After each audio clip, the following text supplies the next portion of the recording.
Destiny again. I was wondering, would it be okay if I read to you one of my very favorite stories? I know it's backwards, but this is the Brothers Grimm book, and it's Popular Folk Tales, newly translated by Brian Alderson, illustrated by Michael Foreman. And it has beautiful pictures, including this one.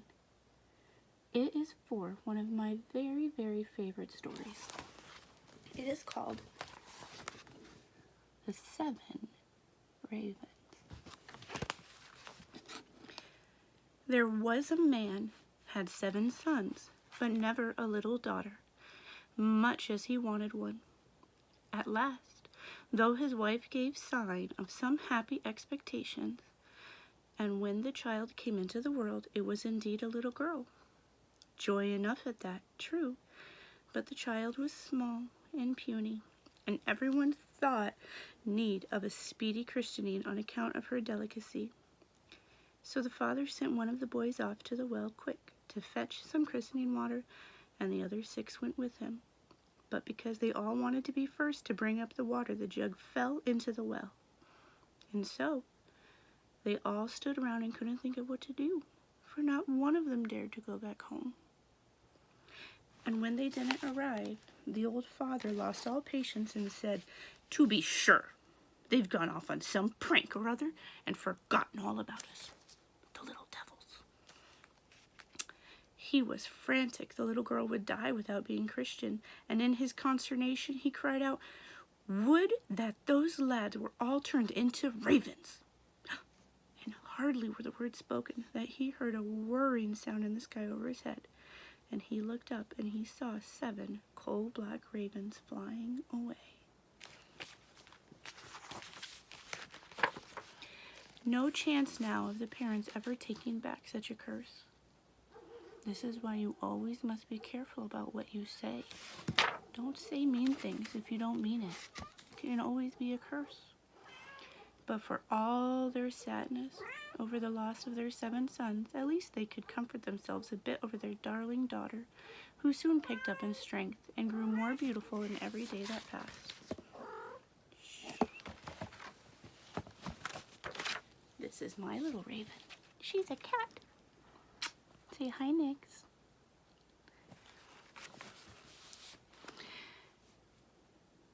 And they could comfort themselves a bit over their darling daughter, who soon picked up in strength and grew more beautiful every day that passed. For a long time, though, she knew nothing about having all those brothers, because her parents took good care not to mention the fact, until one day she chanced to hear some folks saying, true, the girl was beautiful enough, but no doubt at all that she was guilty of her 7 brothers' misfortune. So they blamed her when she was a baby for her brother's misfortune. Do you think that was right? Was she the one that cursed her brothers? No. It was the dad. But others blamed her because it was at the same time. People are kind of funny like that. But because of their words, she was altogether cast down by this. She was so sad. And she went to her father and mother and she asked them, what about these brothers? And she wondered where they'd gone. So the parents couldn't help keep things hushed up anymore and said it was the judgment of heaven and her birth that had been the innocent cause of all the trouble. That's not quite right. But day by day, the girl felt the matter more and deeply, and she brought herself to the idea that she must go release her brothers. She couldn't sleep, she couldn't rest, and at last she got up all unbeknown to the others and set off into the wide world to find where her brothers were and to set them free, no matter what the cost. She took nothing with her save a little ring as a reminder of her parents, and a loaf of bread against the hunger, and a little jug of water against thirst, and a little stool against weariness. Weary is a really fancy word for saying very, very tired. And so she walked, and she walked, and she walked, and very far off to the very end of the world. And there she came to the sun. Ooh, but he was too hot and fearsome. He was so scary. He gobbled up little children, and she ran away from him quick and ran to the moon.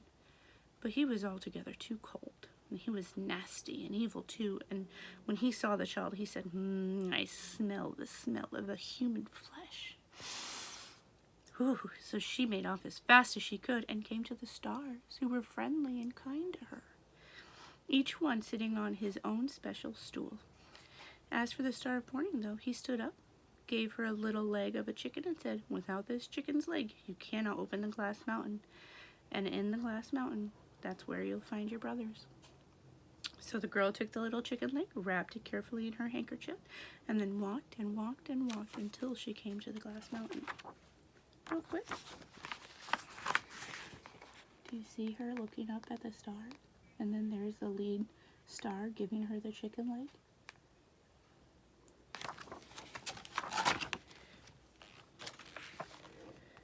Now she came to the glass mountain, and there the gate was shut tight, and she needed the chicken leg for it. But when she undid her handkerchief, it was empty. She lost the gift of the kindly stars. What should she do now? She was determined to rescue her brothers, but had no key to the gate of the glass mountain. So this brave little sister took up a knife, cut one of her own little fingers, and poked it into the lock, and let the gate triumphantly swing wide. So she cut her own finger and cut it off, basically, and poked it into the lock to open it.